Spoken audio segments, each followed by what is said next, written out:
Salut à tous, j'espère que vous allez bien. On se retrouve aujourd'hui pour un nouvel épisode de Purement Matos, Purement Collection. Et non, je n'ai pas choisi la Neo Geo, je la garde pour la fin.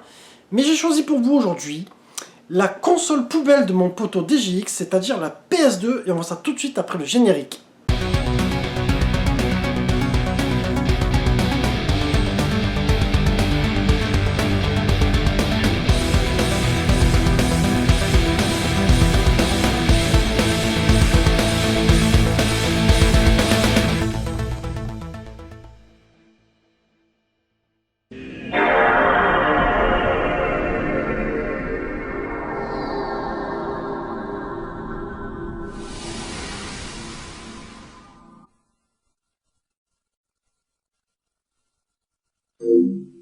Alors attention, quand DGX dit que la PS2 est une console poubelle, je suis pas très loin de son avis non plus. Hein. Mais moi je vous expliquais pourquoi, je serais peut-être pas aussi extrême que lui. Mais à cette époque, j'étais vendeur de jeux vidéo. Et donc moi j'étais un grand fan de la Dreamcast. Console de cœur pour moi aujourd'hui, que j'ai adoré. Et quand j'ai vu la PS2 arriver, que j'ai acheté aussi, hein, et je l'ai vu défoncer cette Dreamcast qui ne méritait pas ça. Mais c'est surtout que Sega après t'annonce qu'ils arrêtent la production, donc tu te dis putain il n'y aura plus de jeux, donc t'es fané. En même temps t'as acheté la PS2, moi je t'avoue que la première PS2 que j'ai achetée, je l'ai gardée 6 mois. J'étais pas aussi agréablement surpris que la Dreamcast, pour quelques raisons que je répète souvent. Mais la PS2 je trouvais que déjà au niveau des couleurs, elle était plutôt terne, tu vois. Par rapport aux couleurs de la Dreamcast qui étaient très dynamiques, etc. Et puis il faut dire, bon voilà, les premiers jeux, ils n'étaient pas forcément flambants, le Tekken Tag, etc. Moi, j'avais pas super accroché, tu vois. Mais enfin bon, dans cette vidéo, je vais vous montrer ce que j'ai gardé, moi, sur la PS2. J'ai fait un tri, donc je vais pas vous montrer 300 jeux. On va essayer de faire une vidéo qui soit pas trop longue non plus. Mais vraiment les jeux que j'aime bien jouer de temps en temps. Donc il y en a, je vous ai déjà souvent parlé. Et puis je vais commencer vite fait par le hardware pour vous montrer un petit peu ce que j'ai récupéré. Bon, il n'y a rien de fou, hein, mais c'est pour vous montrer un petit peu comment je fonctionne. Récemment, j'ai un pote qui m'a donné une boîte PS2 qui était en fait avec un fourreau du pack Metal Gear Solid 2. Donc ça, certainement, vous l'avez connu. En fait, à l'époque, qu'est-ce qu'il faisait? Tu avais la boîte PS2 normale et il mettait un fourreau cartonné, puis avec, il foutait le jeu dedans, tu vois. Après, bon, la boîte, elle est pas en super état, elle a des déchirures, malheureusement, la boîte PS2. Mais bon, je suis content, puisque moi, j'avais une console qui était loose, tu vois. Ça m'a permis d'en récupérer une. Après, ce que j'ai fait, c'est que je me suis dit, si cette console, d'un coup, elle te lâche, il te faudra une deuxième PS2. Et en fait, j'étais tombé sur une PS2 Slim il y a longtemps en vide-grenier. Et d'ailleurs, je les trouve super, ces consoles, parce qu'elles sont vraiment toutes petites, elles prennent pas de place. Alors moi j'aurais aimé avoir la dernière version, parce que sur la dernière version, au lieu d'avoir une lame à découpage, c'est-à-dire qu'après tu as un gros boîtier qui sort, tu as la prise comme sur la PS1, tu sais, on appelait ça les prises rasoirs, du coup ça prenait encore moins de place. Mais enfin bon, franchement, pour ça, moi je trouve que Sony, ils ont assuré pour les modèles Slim, franchement, c'était super bien fait. On va passer tout de suite au jeu. Je pense que je garderai les versus fighting pour la fin. Comme vous le savez, moi c'est mon délire, le versus fighting. Mais je vais vous montrer un petit peu les jeux que j'avais kiffé, que j'avais gardé du coup sur PS2. Alors un jeu que j'avais bien aimé, et c'est marrant puisque après la licence, ça fait de superbes jeux de cette série. Mais j'ai pas plus accroché que ça parce que je trouvais que ça se répétait souvent. C'est le GTA San Andreas. Moi, pour moi, c'est vraiment un GTA qui m'avait vraiment plu à l'époque. Te dire pourquoi il m'a plus plu que les autres, je pense que c'est parce que c'est l'un des premiers vraiment que j'ai fait en 3D. Et il y a peut-être une nostalgie, il y a quelque chose, tu vois. Après, je sais que le 5 est excellent, le 4 aussi. Mais peut-être qu'après, j'ai évolué, moi, vers d'autres styles et d'autres goûts de jeux vidéo. Mais en tout cas, pour moi, ça reste un bon épisode, vous me direz pour vous aussi. Un jeu de skate que j'ai poncé. Pour moi, c'était la référence à l'époque. Même si j'avais préféré le deuxième, parce que le deuxième, tu avais le bol de Marseille, c'est le Tony Hawk Pro Skater 3. Alors après, autant te dire, quand il y a eu le 4, le 3, je ne l'ai plus calculé. Mais celui-là, qu'est-ce que j'ai passé du temps. Franchement, je me suis régalé. Vraiment un super jeu de skate. Ensuite, il y a des jeux que j'avais pris pour vous faire des vidéos comparatives des portages Dreamcast, GameCube. Des fois, j'ai fait pour Crazy Taxi, j'ai fait les trois en même temps. Du coup, je l'avais acheté pour vous faire cette vidéo-là et je l'ai gardé. Donc le fameux Crazy Taxi qui n'est plus à présenter, hein, vous le connaissez tous. Un jeu complètement loufoque. Et dans la lignée, bon, quand même un petit peu différent, j'avais fait aussi pour le 18 Wheelers, j'ai fait le même type de vidéo, qui là est une course de camions en fait. Alors, c'est vachement déjanté, mais c'est quand même plus dur que Crazy Taxi, je trouve. Mais ça mérite que vous le testez, parce que franchement, c'est pas mal, c'est assez amusant. Après, ça va pas très vite, forcément. Il n'y a pas les mêmes sensations de vitesse que Crazy Taxi, mais franchement, ça reste un bon petit jeu. Et surtout sur PS2, je pense que vous le trouvez pour 5 ou 10 balles. Hein. Ensuite, un jeu, alors si je dis pas de bêtises, que j'ai eu Day One, justement, avec cette première Play 2, puisqu'elle était sortie avec Tekken Tag Tournament, si je dis pas de bêtises, et Ridge Racer 5. Alors, corrigez-moi si je me trompe, mais il me semble que c'était mon premier jeu, c'était celui-ci. Comment dire? Moi, j'étais un petit peu déçu. Quand je l'ai eu, je me rappelle, c'était déjà cette découverte des couleurs ternes, etc. Et puis, je retrouvais pas forcément le même gameplay que les Ridge Racer qu'on a connus sur PS1. Surtout quand tu as connu la PS1, que tu as eu le premier Ridge Racer, c'était un truc de malade. Et là, tu t'attendais à ce que ça fasse un petit peu le même effet. Mais quelque part, j'ai quand même une grande nostalgie pour ce jeu, ça m'arrive d'y rejouer. Je le trouve quand même assez complexe aussi, il n'est pas évident. Mais bon, vous me direz vous ce que vous en pensez. Après, je t'avoue que j'ai préféré les épisodes suivants, ben, c'est le 7 sur PS3, et sur PSP, le Ridge Racer 1 et 2, franchement, qui sont excellents. Il revient en jeu vidéo sur PlayStation 2. Plus beau, plus fort, plus grand, pour des combats encore plus intenses. Fusionné avec Dragon Ball Z Budokai 2. Là, on va arriver sur une année où moi, à l'époque, ça doit être en 2007 que j'ai découvert ce jeu.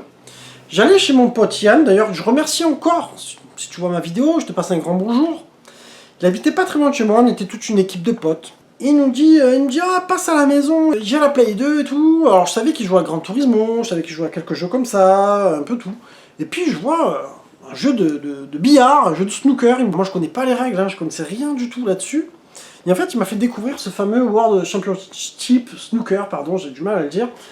Alors, je sais plus si lui c'était le 2004, une autre version, mais moi, du coup, j'en avais retrouvé un autre, parce que j'étais devenu complètement accro à ce jeu-là, dans le sens où c'était une simulation où vraiment tu vas comment dire, jauger la force de tes coups. Si tu veux que la bille elle parte dans tel coin, du coup tu vas régler ta canne plus ou moins haute. Si tu veux que ta bille elle tape une autre, etc. Donc une vraie stratégie en fait. Et c'était un jeu en fait sur lequel on jouait beaucoup avec les potes et on alternait entre ça et Worms. Donc franchement des soirées de dingue avec ces jeux-là. Alors je sais que j'avais fait une vidéo qui n'a pas eu de succès, parce que ce ne sont pas des jeux qui intéressent beaucoup de monde, mais franchement, ça a été super réussi. Alors, ça a été d'abord édité par Codemaster, et après, c'est Sega qui avait repris la licence. Un jeu Taito, je crois qu'il venait de l'arcade, celui-là, si je dis pas de bêtises. Un jeu de course que je trouve plutôt sympa, je vous en ai fait une vidéo aussi, c'est le Tokyo Road Race. Alors, franchement, un jeu, c'est sûr que tu peux pas le comparer à un Ridge Racer, tu peux pas le comparer à un Gran Turismo, tu peux pas... C'est vraiment arcade, mais il a sa petite griffe sympathique. Ça vaut pas non plus un Daytona. Ensuite, un jeu dont j'ai parlé sur GameCube, que j'avais trouvé en japonais, un jeu de foot pour moi qui était le meilleur, c'est le fameux Winning Eleven 6, qui est sorti aussi, donc sur PS2 en même temps, hein, mais après, en version européenne, c'était le PES 3, ou je sais plus combien vous me direz, ou ISS, non, PES après. Et donc pour moi, ça c'était un des meilleurs jeux de foot de son époque. Qu'est-ce que j'ai pu le poncer sur GameCube, et du coup je l'ai retrouvé sur PS2, je me dis allez pourquoi pas. Alors un jeu de course qui était bien sympa aussi, qui te fait penser un petit peu à des Need for Speed Underground, c'est le Midnight Club Street Racing. Moi j'ai bien aimé aussi ce jeu là, et d'autant plus que là en fait c'est une version américaine sur laquelle j'étais tombé. J'avais pas fait gaffe en fait, je me dis tiens c'est bizarre, Greatest Hits comme ça, etc. Avec le T ici, tu vois. Et je l'ai gardé puisque ma console est pucée, donc il passe. Un bon petit jeu bien sympathique. Voilà, vous connaissez tous.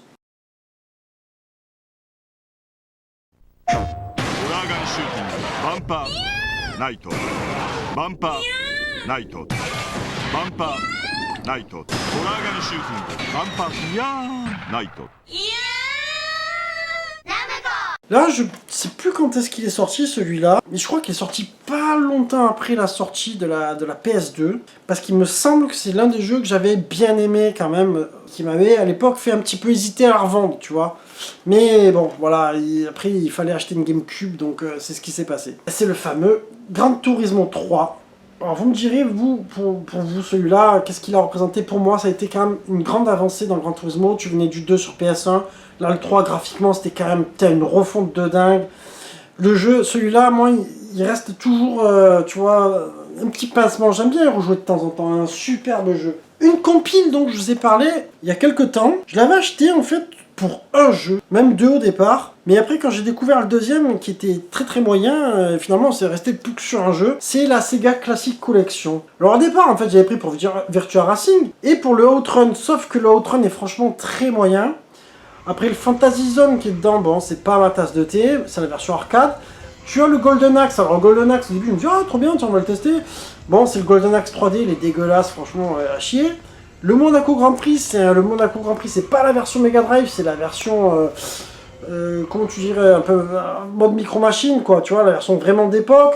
Après, t'as le Space Harrier, bon, qui est pas mal, mais vraiment, celui qui sort du lot, c'est le Virtua Racing.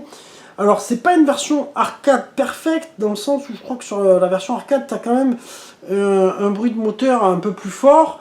Il est un peu remanié je crois qu'il est un petit peu plus beau, il y a une refonte graphique qui est sympa, mais ça reste quand même un jeu vraiment très très fun. Je vous l'avais montré, j'avais fait une vidéo dessus. Ensuite, là on est dans le jeu de course. Un jeu dont j'ai parlé souvent, puisque je l'ai aussi sur PSP, qui pour moi, alors c'est pas la meilleure version qu'il y a sur PS2, il est aussi sur Xbox, et je crois qu'il est mieux, il est plus beau, etc. C'est le Outrun 2006 Coast to Coast. Franchement ce jeu-là, qu'est-ce que je le kiffe, quoi. Alors c'est sûr que tu es loin de la version arcade, hein, puisque j'ai pu la tester chez mon pote Fabio. Et là je me suis aperçu quand même que cette version-là est pas aussi fluide, graphiquement elle est pas aussi jolie, mais ça reste un jeu quand même sur lequel tu t'éclates. Surtout tu as Outrun SP dedans et Outrun 2 je crois. Tu zappes un peu de jeu à un moment donné, tu as plusieurs circuits, etc. C'est un jeu, alors, franchement tu peux y jouer à l'infini, quoi. Jamais tu t'en lasses. C'est un truc de dingue. Alors tu vas pas jouer 3 heures par soir, mais à chaque fois que tu enregistres ta console, t'es sûr que tu vas faire au moins quelques parties, quoi. Un jeu dont je vous avais parlé, que j'arrivais pas à faire passer sur ma fameuse console qui était pucée, ça déconnait. Et celui-là, c'était pour moi un fantasme. J'étais prêt à racheter une Saturn pour y jouer. Et puis quand j'ai découvert qu'en fait je pouvais avoir cette version-là sur PS2, en plus jolie, en mieux, le fameux Sega Rally, qui n'est sorti qu'au Japon, malheureusement sur PS2. Alors là, tu comprends pas les choix de Sega, t'as envie de dire, mais putain, mais les mecs, pourquoi vous le sortez pas en version européenne? Parce que c'est un jeu qui aurait cartonné. Alors là-bas, il est sorti sous une forme de box, en fait, où t'as deux jeux, t'as Sega Rally 2006 et celui-ci, et franchement, une version, alors on m'a dit que c'était pas l'arcade perfect, mais je pense que t'en es vraiment pas loin, graphiquement en tout cas ça le fait bien. La maniabilité, tu retrouves vraiment la même que sur Saturn. Enfin bon, allez voir mon test sur ce jeu et vous verrez plus en détail. Un jeu que j'avais pris aussi pour un comparatif, et là, comment dire, c'est là où je me suis dit, ah putain, tu vois, la PS2, elle avait fracassé la Dreamcast, alors que la version Dreamcast est bien plus belle. C'est le Dead or Alive 2. Moi je m'attendais vraiment à une version qui soit très très proche, et mais je trouve pas. Je trouve qu'elle est vraiment moins bien. Alors elle n'est pas catastrophique, mais quand même, moi je trouve que graphiquement elle est beaucoup moins jolie. Après vous me direz vous ce que vous en pensez. Ça reste quand même un très bon jeu de baston celui-ci. Franchement le Dead or Alive 2 c'est une référence. Ensuite une version exclusive, je crois à la PS2, hein. Corrigez-moi si je dis pas de bêtises, mais il me semble que le Soul Calibur 3 est sorti uniquement sur PS2. C'est pareil, c'est un superbe jeu. Franchement, Soul Calibur, c'est vrai que c'est difficile d'être déçu des Soul Calibur. Après, c'est vrai que ça se répète beaucoup comme tous les jeux de combat. Voilà, c'est vrai qu'à un moment donné, moi je t'avoue qu'après quand je suis arrivé au 4, 5, j'ai un peu lâché le truc, tu vois. Le fameux Virtua Fighter 4, alors qui pour moi ne m'a pas beaucoup marqué en fait. J'ai plus été marqué par le 5 parce que j'ai connu le 5 bien après en fait sur la PS3. J'avais bien poncé le 3 sur Dreamcast. Bon après ça reste une bonne version quand même sur PS2, le 4. Et je crois qu'il a sur PS2 il existe aussi le Virtua Fighter 4 Evolution. Un jeu que j'ai encore d'ailleurs, je sais pas pourquoi je l'ai encore, tu vois. Celui-là, c'est vrai que j'ai plus accroché. C'est une série malheureusement. Passé le 3, j'ai lâché l'affaire. C'est les Tekken. Sister win. Cat flap win. Secretary win. Murdoch win. Life win.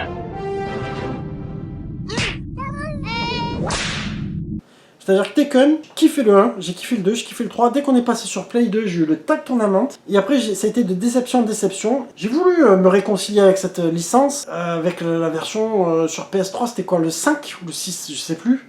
Et franchement, ça m'avait pas du tout botté. Une compile, je suis content d'avoir.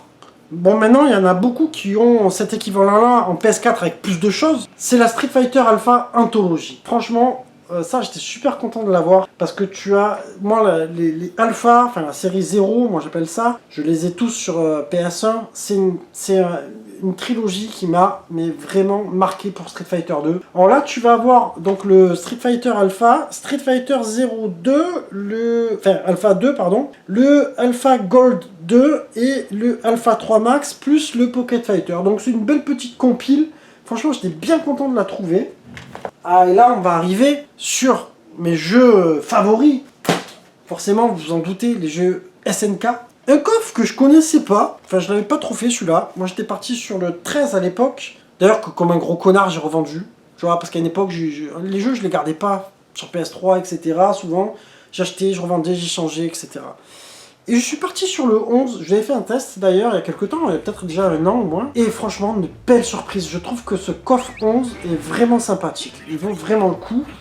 Après le 12, tu pars en courant. Le 13 est pas mal du tout. On dirait que c'est un peu une fois sur deux, tu vois, dans cette génération. Mais en tout cas, le coffre 11 sur PS2, les mecs, c'est vraiment de la patate atomique. Ensuite, la compile King of Fighter 2000-2001. Alors, moi je me suis en parlé, le 2000, je l'aime beaucoup, franchement c'est un jeu que j'aime bien, mais le 2001, c'est graphiquement, j'arrive pas quoi, c'est... Alors on est très proche des versions Neo Geo, là tu as en plus souvent les versions musique CD, donc ça le fait bien, mais le coffre 2001, bon voilà, franchement il faut aimer. Ensuite, là c'est un jeu que j'ai en loose, je remercie encore mon pote Fabio, j'en avais parlé, qui m'avait donné ce jeu là, parce que lui c'était pas son trip, c'est le KOF 98 Ultimate Match KOF UM. Il avait en loose, il me l'a donné. Franchement, moi vous le savez que même s'il n'y a que le jeu, je suis super content. Pour moi, donc la meilleure version du KOF 98. Si vraiment tu veux découvrir ce jeu, si tu peux, fonce. Tu vas pas la payer très cher. Je crois sur PS2 en complet Europe, tu vas la payer peut-être 50 balles, 60 balles. Et ça vaut vraiment le coup parce que tu as en plus le mode 3D qui est plutôt bien réussi. Tu as vraiment beaucoup de choses. Et surtout, tu peux repasser sur la version Neo Geo AES.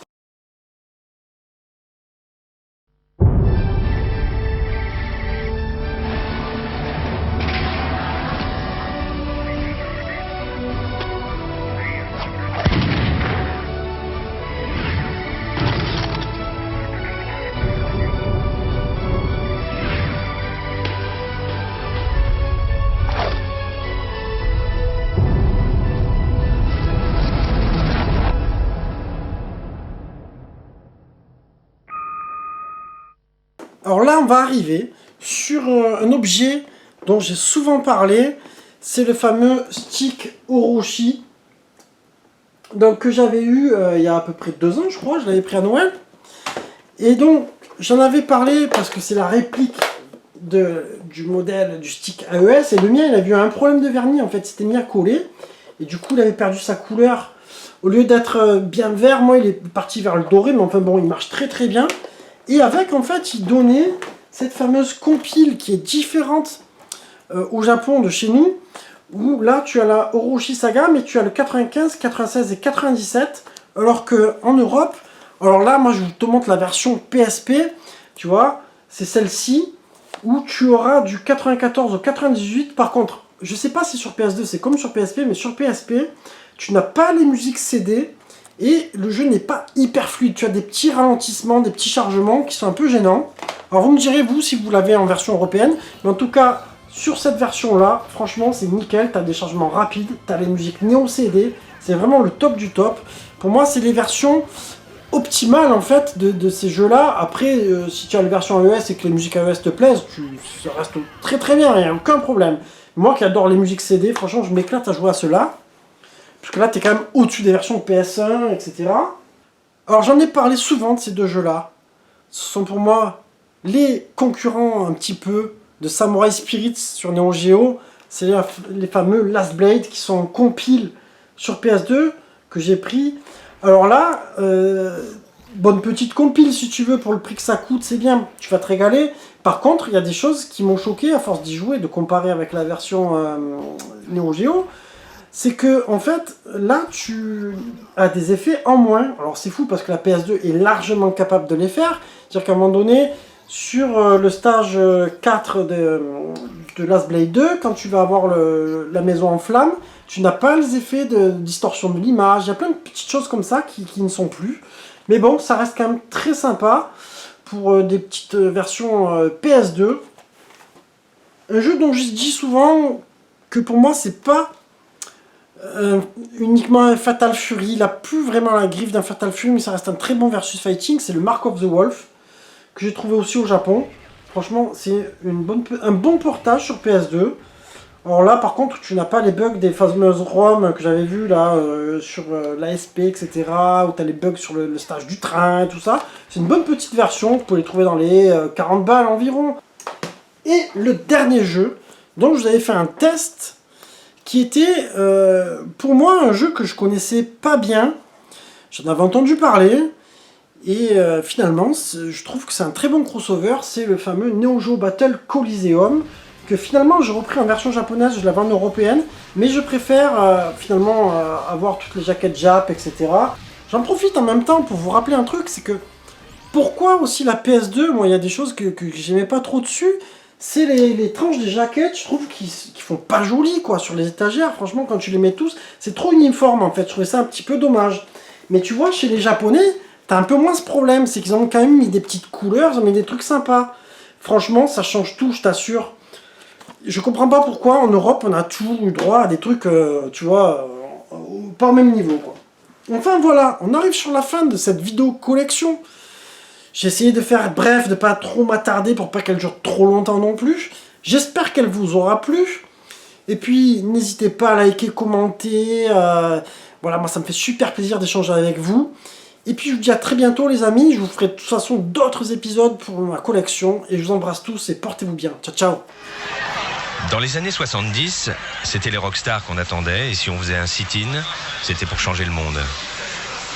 L'idole des jeunes d'aujourd'hui, c'est une console de jeu ou le dernier logiciel à la mode. Par milliers, ils veillent en attendant l'ouverture des magasins. La société de consommation n'est plus remise en question. Les marques déchaînent les passions. L'achat devient pulsionnel.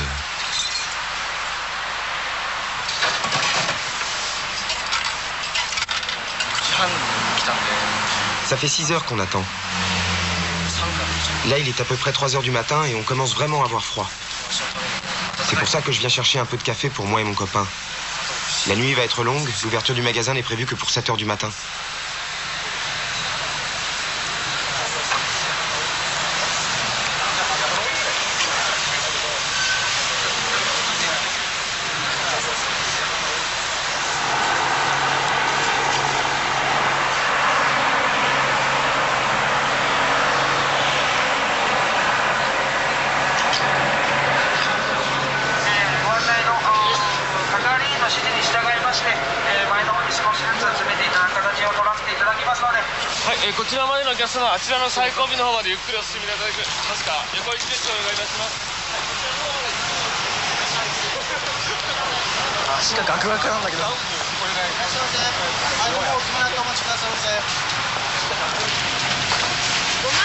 Ça fait 3500 francs, merci.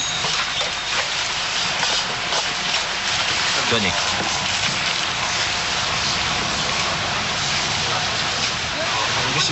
Ah, je suis content, je l'ai enfin.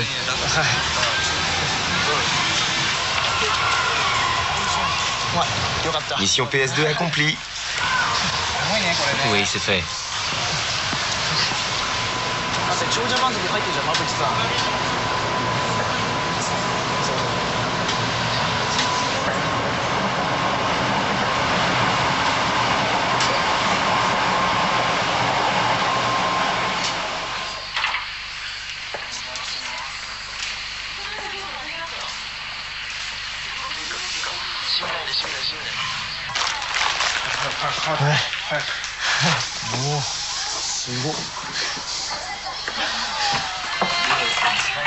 Isto rouge. Pour moi, passer une nuit blanche pour acheter une console de jeu, ça m'atterre. Ça me dépasse complètement.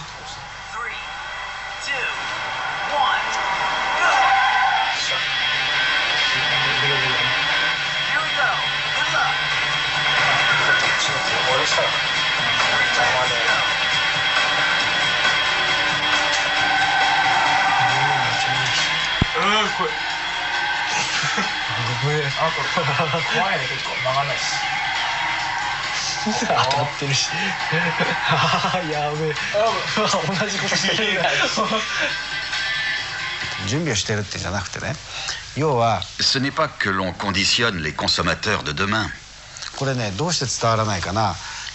Pourquoi n'admettez-vous pas que notre concept, ce n'est pas que l'entreprise Sony emmène tout le monde quelque part, comme le flûtiste de Hamelin. Nous nous situons au même niveau que tout le monde. Sony veut construire avec tout le monde le futur des prochains siècles et aussi l'humanité du futur.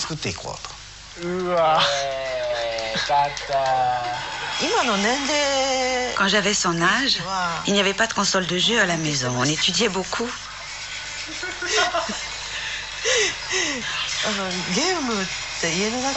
C'est vrai.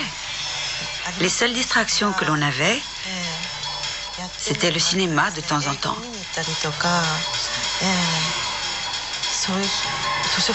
Mais le plus souvent, on allait à la bibliothèque. C'était comme ça. Vous savez, j'ai des regrets dans ma vie. Il y a des choses que je n'ai pas pu faire par manque de confiance en moi. On m'avait proposé d'aller étudier à l'étranger, mais je n'ai pas osé. Alors que cela aurait pu changer ma vie. Moi, aujourd'hui, j'encourage mon fils. Je veux que mon fils choisisse lui-même son orientation.